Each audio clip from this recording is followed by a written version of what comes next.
शेख सैयद मलिक पठान, जो हिंदू धर्म के ऊंचे वर्ग के लोग थे, उन्होंने कतिपय कारणों से जो राजपूत वर्ग से जो कन्वर्सन करके मुसलमान बने हैं उनको ठकराई लगता है कि माननीय मुख्यमंत्री का नीति और नियत दोनों साथ। दलित वर्ग में मुसलमानों को शामिल नहीं किया जा सकता।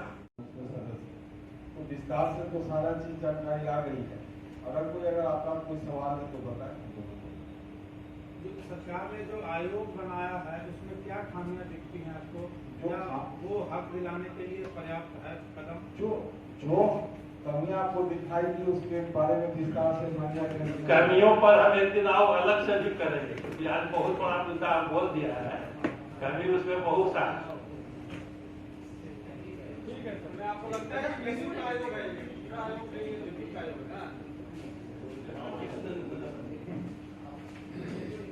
हमको लगता है कि माननीय मुख्यमंत्री का नीति और नियत दोनों साफ नहीं, और कहीं न कहीं से ये अति पिछड़ा खासकर हिंदू समाज को हकवारी कर, जितने भी गैर मुस्लिम जो फॉरवर्ड कास्ट को है उसको आप अपने व्यक्तिगत फायदे के लिए आप उसको जो है फॉरवर्ड को आप अति पिछड़ा में शामिल कर रहे हैं, तो इससे तो नुकसान होगा ना हम लोगों का। खासकर हम लोग अति पिछड़ी जाति से आते हैं, अति पिछड़ी जाति में और समाज के भी लोग हैं, तो अचानक उसकी संख्या जो बढ़ जाएगी तो हर जगह नुकसान होगी, चाहे वो राजनीति में हो चाहे नौकरी में हो। समर्थन भी दे रहे हैं तो हम लोग भी तो टेस्ट लेते रहते हैं ना कि भाई कितना पार्टी के लिए वफादार है। इस बार वहाँ आरजेडी से पहले जो सभी समाज के उम्मीदवार थे, अब वहाँ समाज के उम्मीदवार नहीं, तो उसमें भी तो माननीय मुख्यमंत्री जी ने अति पिछड़ा हकमारी किया है। एक तो समाज का ऐसे भी खासकर निषाद समाज का आप देखेंगे तो जनप्रतिनिधि पहले से ही कम है, उस परिस्थिति में उसका काट करके आप अपने चहेते उम्मीदवार को दे दिया, और मुजफ्फरपुर में एक सिंडिकेट काम करता है और वही हर चीज पे हावी होना चाहता है। तो ये जो जदयू का भी उम्मीदवार नहीं है, आरजेडी का भी उम्मीदवार नहीं है, ये सिंडिकेट का उम्मीदवार। लेकिन आप लोगों में भी तो अति पिछड़ा को उम्मीदवार नहीं बनाया, पिछड़ा को उम्मीदवार नहीं, जो केदार जी है वो अति पिछड़ा समाज से, कानून समाज से, अब पीछे में भी चुनाव लड़े थे जी। ऑल इंडिया मुस्लिम मुताहिदीन जो ओवैसी वाली पार्टी, उसमें अधिकतर लोग सुरजापुरी और कुल्हिया लोग, तो ऐसी जातियों को रख दिया। अब एक शेख सैयद मलिक पठान, ये जो 4 ऊंची जाति के लोग हैं, उसमें से नीतीश कुमार ने डायरेक्ट मलिक जाति को पिछड़ा वर्ग 2 में रख दिया। मलिक जाति, अब देखिए यह आश्चर्य होगा आपको कि सुरजापुरी के आरक्षण के संदर्भ में लिखा हुआ है कि सुरजापुरी उसी को माना जाएगा जो शेख सैयद मलिक पठान नहीं हो, यानी मलिक होना आरक्षण से वंचित करता, और फिर मलिक को सीधे आपने घुसेड़ दिया। उसी तरह से एक शेख जाति, अब एक पिछड़े वर्ग में मुंगेरी लाल और कर्पूरी ठाकुर में जाति थी बेखड़ा। लालू यादव ने जब 1990 में अध्यादेश लाया तो उन्होंने बेखड़ा को शेखड़ा कर दिया, और इसका परिणाम यह हुआ कि जो 60 लोग हैं शेखड़ा का सर्टिफिकेट बनाकर वे पिछड़ा वर्ग का आरक्षण, तो यह सब अन्याय है, और भारतीय जनता पार्टी इस अन्याय को बर्दाश्त नहीं करेगी, क्योंकि इसे जो वास्तविक अति पिछड़े हैं और पिछड़े हैं, चाहे वो हिंदू हो या मुसलमान, उनके अधिकारों की कटौती हो रही। तो इस सब कमियों को दूर किया जाना चाहिए। आपके माध्यम से जो भी इससे कंसर्न पक्ष है उनसे कहना चाहेंगे कि वे इन कमियों को दूर करें, और जो भी इस तरह से गलत ढंग से जिनको शामिल कर दिया गया उनको निकाल बाहर किया जाए। बस, बहुत बहुत धन्यवाद। अजलाफ और अर्जाल, एक बार पुनः रिपीट कर दूं, असलाफ, अजलाफ और अर्जाल। असलाफ में वे लोग आते हैं जो विदेशों से हमलावर के रूप में आए, शेख सैयद मलिक पठान, या जो हिंदू धर्म के ऊंचे वर्ण के लोग थे, उन्होंने कतिपय कारणों से जो कन्वर्सन कर लिया, वे लोग हैं असलाफ। यानी कि बोलचाल में कहें तो फॉरवर्ड कास्ट, उनको आरक्षण नहीं मिलना चाहिए।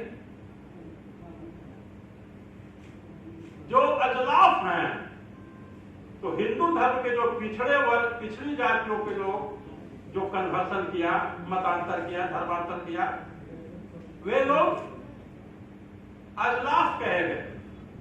और जो अनुसूचित जाति से, अस्पृश्य जाति से धर्मांतरित किए, उसको अर्जाल कहा गया।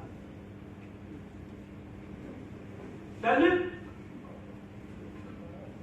वर्ग में मुसलमानों को शामिल नहीं किया जा सकता, इसलिए जो कर्पूरी ठाकुर थे या मुंगेरी लाल जी का जो आयोग बना, उसमें यह निश्चित किया गया कि असलाफ को तो मिलेगा नहीं आरक्षण, वो तो ऊंची जाति है, तो जो अजलाफ हैं उनको BC 2 में रखा जाएगा, और जो अर्जाल हैं, मतलब दलित से जो कन्वर्सन हुआ, उनको अनेक्शन बने। इस सिद्धांत को लालू प्रसाद, इस सिद्धांत को नीतीश कुमार और इस सिद्धांत को कांग्रेस ने क्रमिक ढंग से तोड़ा।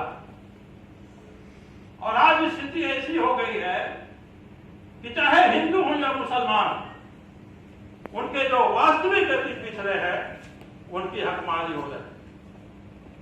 तो हमें उम्मीद थी कि इतने बड़े मुद्दे पर सबों को, स्टेक होल्डर्स को बुलाकर राय दिया जाएगा, लेकिन नहीं दिया जा रहा। तो आपके दरबार में, प्रेस के दरबार में हम उपस्थित हुए।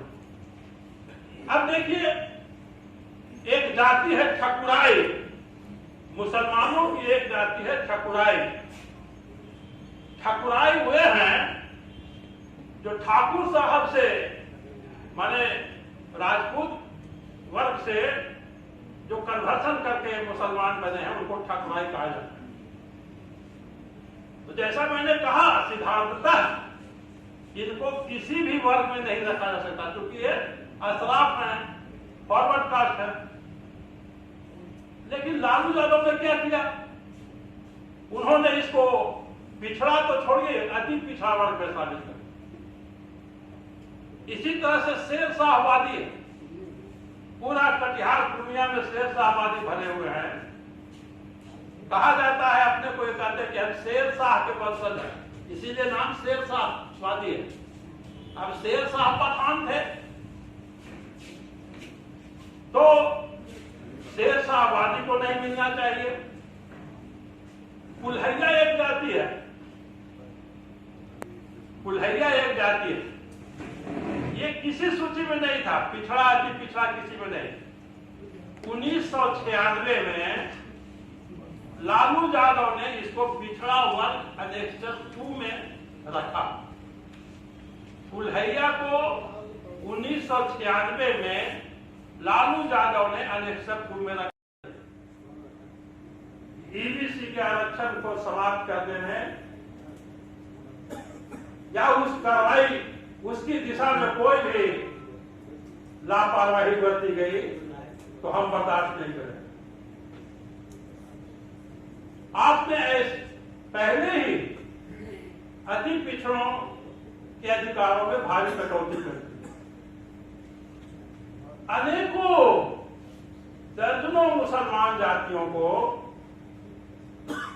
जो फॉरवर्ड मुस्लिम जातियां थी, उनको लाला कर अति पिछड़ी जातियों की सूची में और पिछड़ी जातियों की सूची में जोड़ने का काम किया।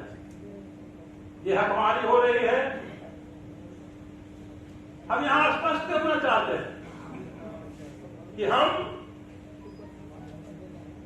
जो वास्तविक अति पिछड़े हैं मुसलमानों में, उनके आरक्षण के हम विरोध में नहीं है। एक बार और स्पष्ट हो लिया जाए कि भारतीय जनता पार्टी जननायक कर्पूरी ठाकुर जी के आरक्षण सूची को मान्यता देती है। जो 1978 में कर्पूरी जी ने सूची जारी किया, उसमें अनेक मुस्लिम जातियां में अत्यंत पिछड़ी जातियों का जो आरक्षण समाप्त हुआ, उस विषय पर आपको अति पिछड़ी जातियों की ओर से क्या राय है और भारतीय जनता पार्टी की क्या राय है, पहले भी बताया जा चुका है और आज भी बताने के लिए आपको कष्ट दिया है। जो निकाय चुनाव में आरक्षण की समाप्ति हुई है पिछड़ों की, वो सरकार की लापरवाही और हठधर्मिता का परिणाम। अब यह स्पष्ट हो चुका है। भारतीय जनता पार्टी पहले भी कहती रही कि सरकार को ट्रिपल टेस्ट कराने की दिशा में बढ़ना चाहिए ताकि पीवीसी का आरक्षण को हम बचा सकें। सरकार जिद पर अड़ी रही और उसने फिर आयोग का गठन किया। यह इस बात का परिचायक है कि सरकार जो जिद कर रही थी, हठधर्मिता कर रही थी, उसी का परिणाम है कि अति पिछड़ों का इतना बड़ा हक जो वर्षों से अनेकों नेताओं के, अनेक सामाजिक संगठनों के संघर्षों का परिणाम था, फल था, उसको नीतीश कुमार की सरकार ने समाप्त कर दिया। खैर, देर आए हैं, हालांकि दुरुस्त नहीं आए हैं, देर आए लेकिन दुरुस्त नहीं आए, लेकिन आयोग का एक गठन किया। उस आयोग के गठन से ही स्पष्ट हो जाता है कि सरकार ईबीसी आरक्षण पर अभी भी गंभीर नहीं।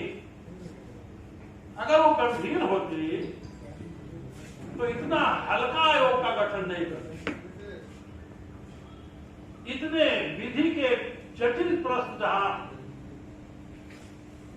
उभरे हुए हों, मुद्दा इतना गंभीर है और राष्ट्रीय महत्व का है, वहां एक ऐसे हल्के आयोग का गठन किया। तो ये अभी भी सरकार लगता है कि अति पिछड़ों के आरक्षण को समाप्त करने में और भी कोई न कोई बहाना ढूंढ रही है।